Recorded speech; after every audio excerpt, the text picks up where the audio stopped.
Welcome to Auto Car Nerd, and today is a special day. I live in Sweden. In Sweden, Volvo is the car to have, and that's why today we have a Volvo. And it's the newest Volvo. I don't actually like Volvo, but this one is actually pretty cool. It's a competitor to the X1, the Audi Q1 or Q2 or whatever the name of that car is. So it has a little bit of a funky design. They start actually quite reasonable at 29,000 euros roughly for the T3 engine or a diesel with a manual gearbox, and you get all the safety system as standard, which is very generous of Volvo. In some other manufacturers you have to pay quite a lot of extra for that. And this car we're driving is the T5, so it's a bigger petrol engine, or the biggest petrol engine, with 250 horsepower and a 8-speed automatic gearbox. It has the trim which is called Momentum, which is sort of in the middle. You get a little bit bigger rims and so on and so forth when you get that. And yeah, we're gonna drive it roughly 4 hours today, and we're gonna see if it's anything to have here on Auto Car.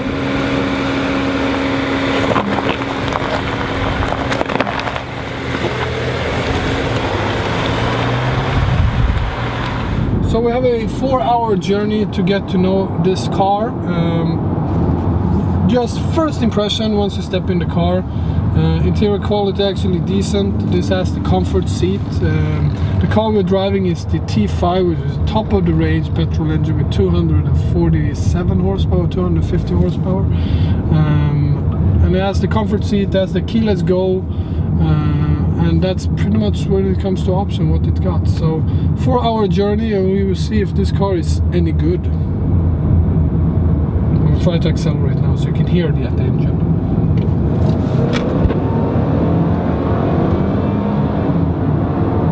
Doesn't really feel like 250 horsepower.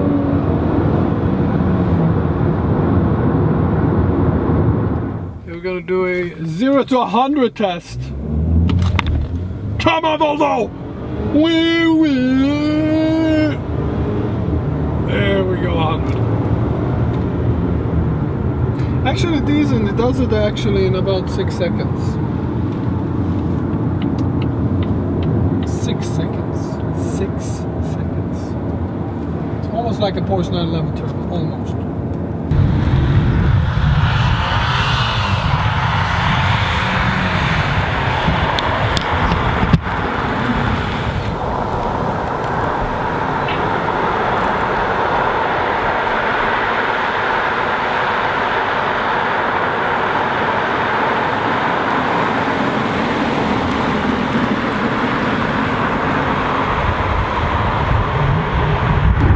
In the driver cabinet, it's actually very decent. The quality and some things are a little bit weird. For example, the thing that you adjust the steering wheel, it feels really cheap. If you don't like to get the electric seats, the dongles to adjust them is actually quite horrible.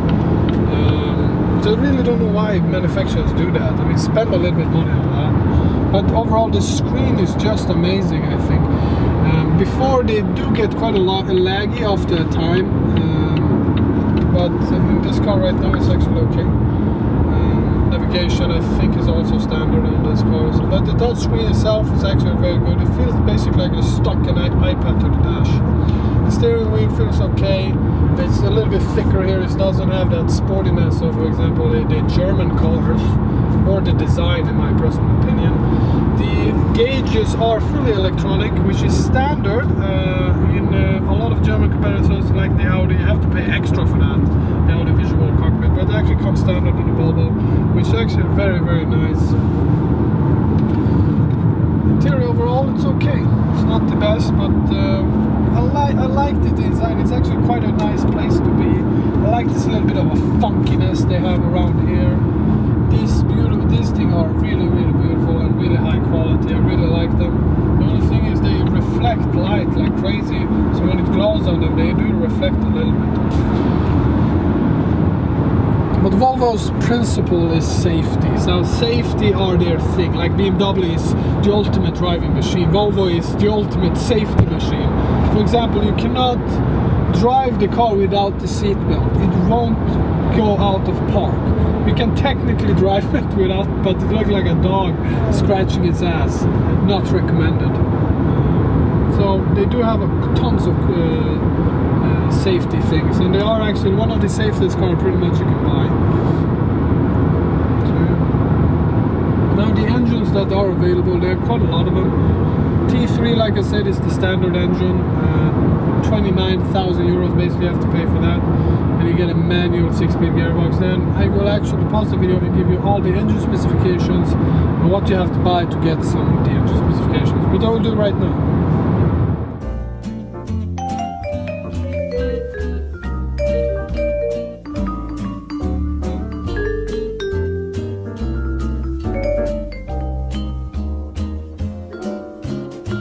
Damn, and we are back. But overall, I sort of like it. It's okay. I wouldn't buy one personally, but if you want a sort of SUV feeling car and you want to spend too much money and you don't really need a big car, it's actually okay. Now we have 3 hours and 50 minutes left, so let's see if I change my mind. Okay, but just as few as I possibly can.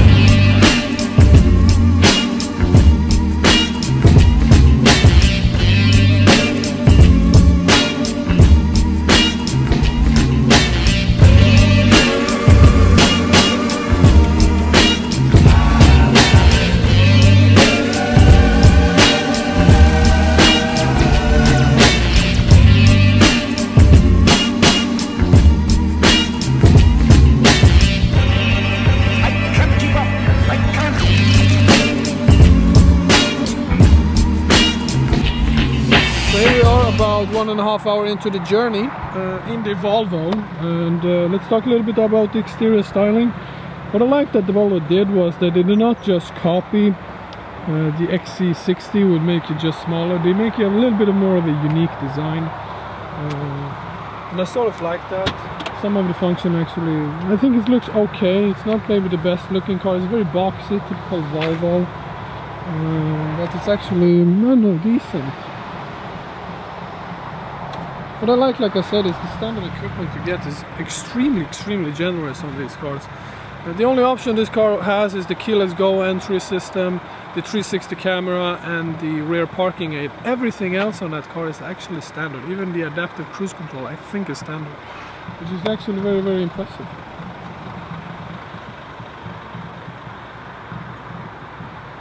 So onwards we have a little bit more to drive, and let's keep on driving, I think.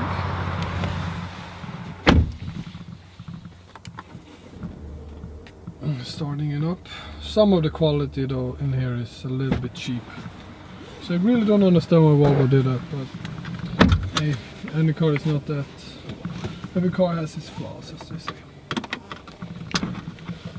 So let's keep on driving and let's see what we think of this car. Another thing I really like is actually the optional 360 camera, which actually is quite good. I don't think it's that expensive. I forgot exactly the price of the optional camera, but it's actually not that bad. So put it in reverse, it should come a camera, so you can choose the camera you want. For example, I want the side camera if I'm parking, maybe I want the rear camera. I really like that. But again, it's an optional extra, but it's not that bad. Onwards on the journey. And this T5 has a little bit more power than the other models. The most powerful model! The gearbox is silky smooth. I think it's a ZF. Yeah, let's pretty much keep on driving this car. So far actually not that bad. Seats are okay, it's not as comfortable as the XC90 seat. I don't know if it's the same seat, but it doesn't feel like that. So yeah, we keep on driving, listening to Balkan music. Hayat. And adaptive cruise control works just fine. Turn it on actually. Unavailable! It's unavailable at this moment! It's unavailable! Where are you? Now you're available! Yeah. There's some traffic, guys.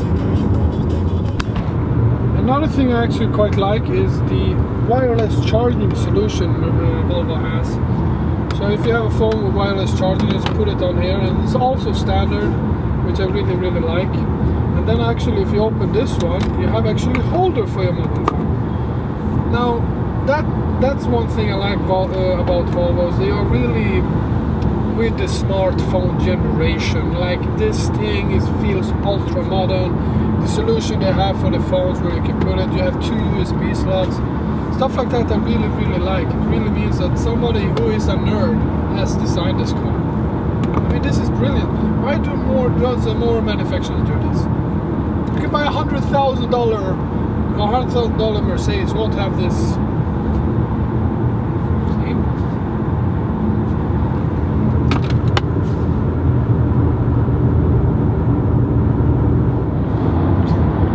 So, driving impression now after driving it a little bit on country roads and on the highway. It's not a very sporty car, but it's actually quite agile. It's okay. It does not feel like a sportier car. It feels a little bit more relaxed.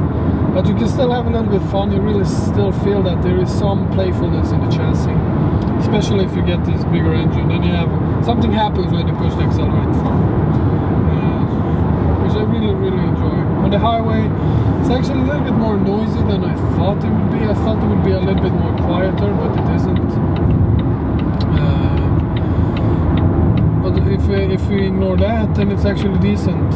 The electronics in here are works very well, and I do like them. The car we are driving is the range-topping T5 with 250 horsepower.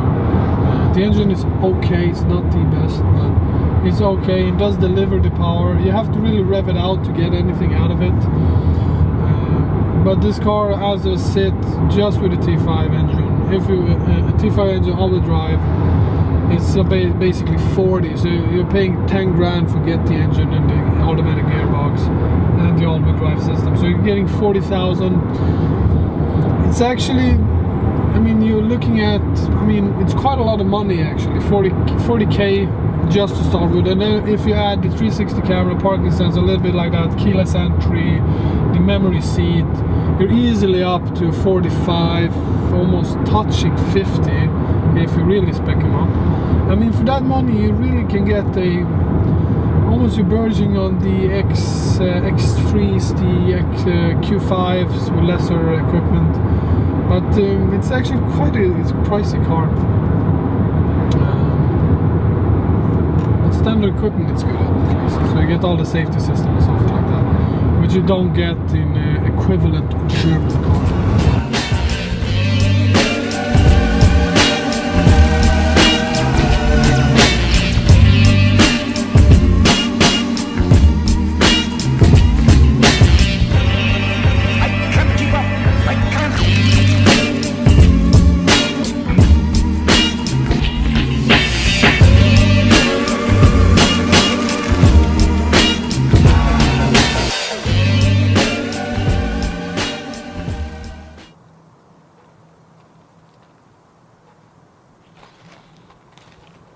The funky little Volvo.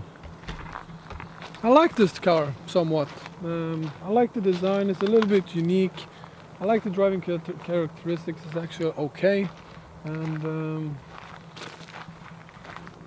yeah, it's okay, I guess. It's nothing really special, but in this class, I mean, what did you expect? The price is actually okay. The standard price is 30k. You have to spec them up a little bit. I would recommend the momentum at least and the automatic gearbox. I think this car really fits with those options. Now, things I don't like, some of the quality is a little bit plasticky. Some of the bottoms doesn't feel as well as it should do.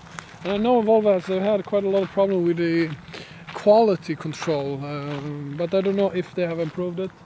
I hope they did. But I think that concludes this video. It's actually an okay car.